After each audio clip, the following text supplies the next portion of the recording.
எனக்கு அருமையான தேவனுடைய பிள்ளைகளே, விசேஷமாக இன்றைக்கு பெண்கள் தினம். நான் அன்புக்குரிய பெண்களை நோக்கி நான் பேசுகிறேன். இந்த நிகழ்ச்சியை பார்க்க ஆசையோடு இருப்பது எனக்கு சந்தோஷம். கர்த்தர் தாமே உங்களோடு பேசுவாராக. இன்றைக்கு பெண்களாகிய நம்முடைய நாள். நமக்கு எவ்வளோ சந்தோஷம். எல்லோரும் கரைகளை உயர்த்தி நன்றி ஆண்டவர் என்று சொல்லுவோமா? எத்தனை சந்தோஷம். ஆண்டவர் நம்மை நினைத்திருக்கிறார். பிரியமானவர்களே, இந்த உலகத்தில் பெண்கள் பலவீன பாண்டம் என்று வேதம் சொல்கிறது. நாம் பலவீனமானவர்கள், தாங்க முடியாதவர்கள். கஷ்டம் வரும்போது நம்ம தான் கண்ணீர் விட்டு அழுகிறோம். ஆனால் அப்படிப்பட்ட பெண்களை கர்த்தர் எப்படி ஆசீர்வாதமாக மாற்றக்கூடும் என்பதைத்தான் நான் இன்றைக்கு உங்களோடு பேசப் போகிறேன். வேதம் சொல்லுகிறது, பிலிப்பியர் 4:13 என்னை பலப்படுத்துகிற கிறிஸ்துவினாலே எல்லாவற்றையும் செய்ய எனக்கு பலன் உண்டு. நம்மை பலப்படுத்தி இந்த உலகத்தில் ஆசீர்வதிக்க வேண்டும் என்றால் ஒரே ஒருவரால் தான் முடியும். ஆண்டவராக இயேசு கிறிஸ்து. அவர் தான் இந்த உலகத்தில் இரட்சகராக வந்தார், ரட்சிப்பவராக வந்தார். என்ன பயங்கரமான நிலைமையில் இருந்தாலும் நம்மை மாற்ற வந்தார். முதலாவது, நீங்கள் செழிக்க வேண்டும் என்றால் என்னுடைய அனுபவத்திலிருந்து நான் உங்களோடு பேச விரும்புகிறேன். முதலாவது, பெண்கள் தினத்திலே நீங்கள் ஆசீர்வதிக்கப்பட வேண்டும் என்ற பாரத்தோடு உங்களோடு பேசுகிறேன். நீங்கள் ஒவ்வொருவரும் ஆசீர்வதிக்கப்பட வேண்டும். உங்களுடைய கண்ணீரையாகவும் துடைக்கப்பட வேண்டும். என்னோடு கூட சேர்ந்து எத்தனை பேர் ஆம் எனக்கு இந்த ஆசீர்வாதம் வேண்டும் என்று சொல்கிறீர்களோ, உங்களுடைய ஆண்டவருக்கு முன்பாக, ஆண்டவரே நான் என்னை அர்ப்பணிக்கிறேன் என்று சொல்லுங்கள். முழங்கால் படியிட்டு கேட்க விரும்புகிறவர்கள் முழங்கால் படியிட்டு கூட கேட்கலாம். ஏனென்றால் இது அவ்வளவு மகத்துவமான, பயங்கரமான ஒரு தெய்வீகமான நேரம். கர்த்தரோடு நம்ம இசைந்து கொள்ளுகிற நேரம். ஆகவே தயவு செய்து எல்லா வேலைகளையும் விட்டுவிட்டு தேவனுடைய பிரசன்னத்தை நாடி வாருங்கள். பிரியமானவர்களே, இன்றைக்கு பெரிய காரியத்தை பெண்களாகிய உங்களுடைய வாழ்க்கையில் செய்ய போகிறார். ஒவ்வொரு பெண்ணையும் கர்த்தர் இன்றைக்கு மாற்றி இந்த பெண்கள் தினத்தில் இதை செய்தியை கேட்கிற ஒவ்வொருவரையும் மறுரூபப்படுத்த போகிறார். என்னுடைய விசுவாசம் அப்படி, என்னுடைய நம்பிக்கை அப்படி. ஏனென்றால் என்னுடைய வாழ்க்கையிலே நான் ஆண்டவராக இயேசுவை அறியாதிருந்தேன். அவரால் மட்டுமே நம்மை ரட்சிக்க முடியும். அவரால் மட்டுமே நம்முடைய வாழ்க்கையை மாற்ற முடியும். நான் கிறிஸ்துவ குடும்பத்திலே பிறந்தவளாக இருந்தும் கிறிஸ்துவை அறிய வேண்டிய பிரகாரமாக அறியவில்லை. இஷ்டம் போல வாழ்ந்தேன். வாலிப வயதிலே அழகை விரும்பினேன், ஆனால் கர்த்தரை விரும்பவில்லை. அதை விட குறைவாகத்தான் நான் தேடினேன். ஏதோ பேருக்கு ஆலயம் போவேன், ஏதோ பேருக்கு வேதம் வாசிப்பேன். நான் நினைத்தேன் நான் பக்தி உள்ளவள் என்று. ஆனால் என்னையே நான் ஏமாற்றி கொண்டிருந்தேன். இன்றைக்கு அப்படி ஒருவேளை யாராவது இருப்பீர்களானால் உங்களை வாழ்க்கையை மாற்றிக்கொள்ளுங்கள். நம்ம எல்லாரும் ஆண்டவருடைய பிரசன்னத்துக்கு வருவோம். இப்பொழுது நம்மை தேடி நம் மத்தியிலே வரக்கூடியவர் ஆண்டவராக இயேசு கிறிஸ்து.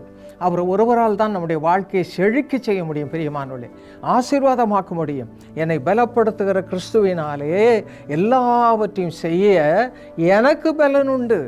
நீங்கள் ஆண்டவருடைய கையில் எடுக்கப்படுவீர்களானால் எப்படிப்பட்ட பெண்ணாக மாறலாம் என்பதைத்தான் இன்றைக்கு தியானிக்க போகிறோம். பெண்கள் எப்படிப்பட்ட பெண்கள் என்று வேதம் சொல்லுகிறது தெரியுமா? வேத புஸ்தகத்திலே 1 பேதுரு என்ற புஸ்தகத்திலே மனைவியானவள் பலவீன பாண்டம். இன்றைக்கி மனைவிமார் எவ்வளோ வேதனையில் இருக்கிறாங்க, கண்ணீரில் இருக்கிறாங்க, தாங்க முடியல. குடும்பத்தில் கஷ்டம் வரும்போது தாங்க முடியல, என்ன செய்கிறதுன்னு தெரியல. பலவீன பாண்டம். எங்கே போவேன், யார்கிட்ட சொல்லி அழுவேன்? என் குடும்பத்தில் என் கணவர் என்னை தேட மாட்டேன்கிறார். எந்தெந்த பெண் பின்னாலேயோ போகிறார். எனக்கு சம்பாதித்து கொடுக்க ஆள் கிடையாது. சம்பளத்தை எல்லாம் என்ன செய்கிறாருன்னு தெரியாது. குடித்து வெறிச்சு வீட்டுக்கு சம்பளமே கிடையாது. இப்படி எப்படி கஷ்டங்கள் எல்லாம் இருக்குது தெரியுமா? அந்த கஷ்டத்தோடையே நீங்கள் போய் கொண்டிருக்கலாம். ஆனால் பலவீன பாண்டமாகிய உங்களை பலப்படுத்தி இந்த உலகத்தில் ஆசீர்வாதமான ஒரு பெண்ணாக மாற்றப் போகிறார். அதைத்தான் தியானிக்க போகிறோம். பலவீனம் எல்லாம் மாறப்போகிறது. எப்படி மாறும்? இந்த அதிசயம் நடக்குமா என்று நீங்கள் ஒருவேளை அறியாமல் இருக்கலாம். எனக்கு அருமையான கவனமாக கேளுங்கள். இயேசு கிறிஸ்து நம்முடைய பலவீனங்களை எல்லாம் சிலுவையிலே சுமந்தார். இந்த நாட்களில் அதைத்தான் சிலுவை தியானம் என்று தியானிக்கிறோம். சிலுவையிலே தன்னையே அடிக்க நொறுக்க ஒப்பு கொடுத்தார். கொல்லாத பாவிகளான மனுஷர் அவரை கொலை செய்ய திட்டமிட்டார்கள். அடித்தார்கள், ஆணி அடித்தார்கள், தலையில் முள்முடி சூட்டினார்கள். உச்சந்தலையிருந்து உள்ளங்கால் வரை வேதனை, கண்ணீர்.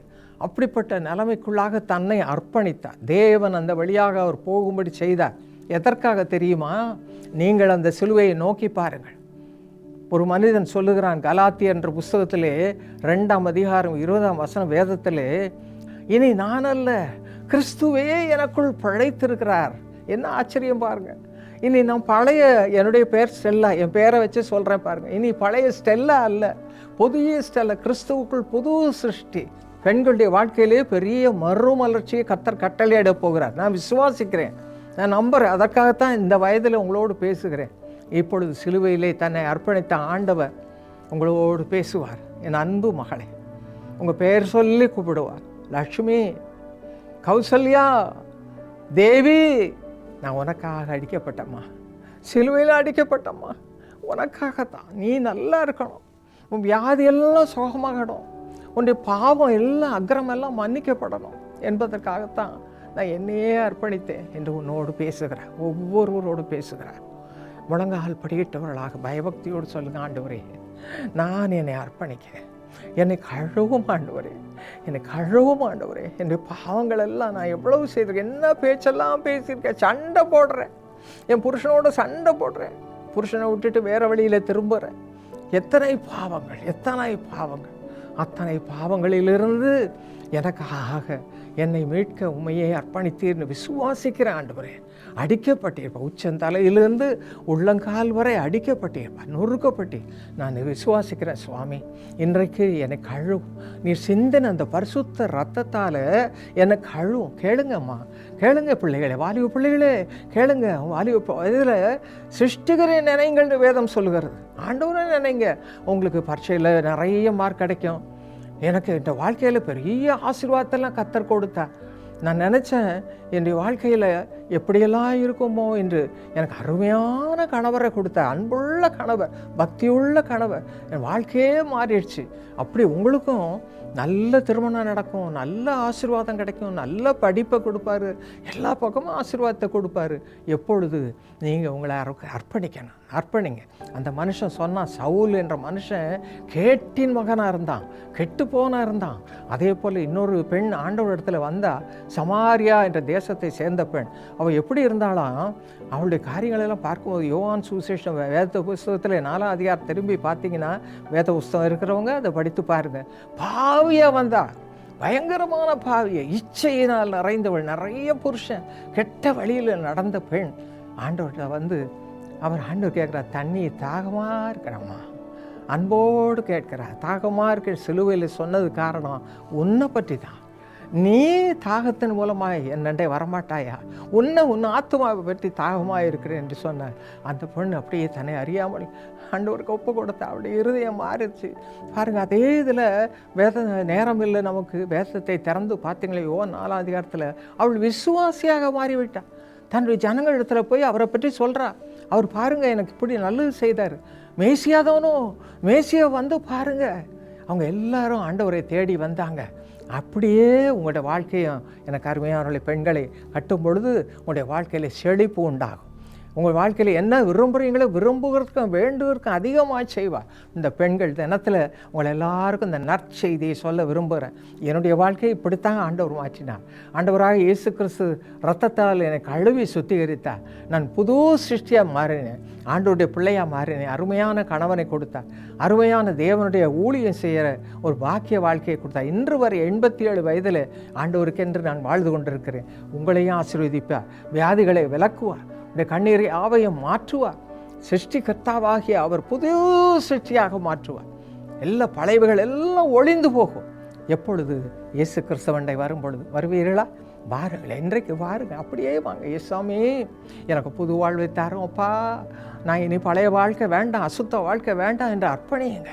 கர்த்தருக்காக வாழ உங்களை அர்ப்பணிங்க. பிரியமானவர்களே, நண்பு சகோதரிகளே, நண்பு பிள்ளைகளே, சிறு பிள்ளைகளே, உங்களுக்காக நான் வேண்டுதல் செய்கிறேன், கண்ணீரோடு வேண்டுதல் செய்கிறேன். இப்போ உங்களுக்காக ஒரு பிரார்த்தனை செய்ய போகிறேன். ஜெபம் பண்ணுகிற இந்த நல்ல நாளில் பெண்கள் தினத்தில் நீங்கள் எல்லாரும் ஆண்டவருக்கு உங்களை ஒப்பு கொடுக்க வேண்டும். புது சிருஷ்டியாக மாற வேண்டும். கர்த்தருடைய ஆசீர்வாதத்தை நிறைவாக பெற்றுக்கொள்ள வேண்டும். வியாதி எல்லாம் உங்களை விட்டு ஓடி போகும், கண்ணீர் எல்லாம் துடைக்கப்படும், கஷ்டமெல்லாம் மாறி போகும். நம்புங்க, விசுவாசிங்க. விசுவாசித்தால் தேவ மகிமையை காண்பீர்கள். ஜெபம் செய்வோமா? எங்கள் அன்பு தகப்பனே, எங்கள் அன்பு இரட்சகரே, உடைய பிள்ளைகள் எல்லாரையும் அவர்களை நோக்கிப்பார். யார் யார் முழங்கால் படியிட்டு இருக்கிறார்கள், பயபக்தியோடு உம்மை தேடுகிறார்கள்.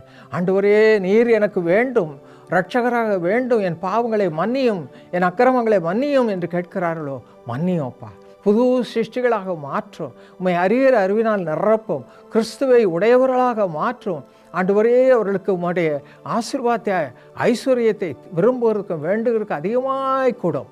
பிள்ளைகளை ஆசீர்வதிப்பா. பெண்கள் தனத்திலே அநேகம் பெண்கள் கேட்டுக்கொண்டிருக்க ஒருவராவது கெட்டு போகக்கூடாது. உம்முடைய ரட்சிப்பை பெற்றுக்கொள்ளட்டும், உம்முடைய ஆசீர்வாதத்தை பெற்றுக்கொள்ளட்டும்.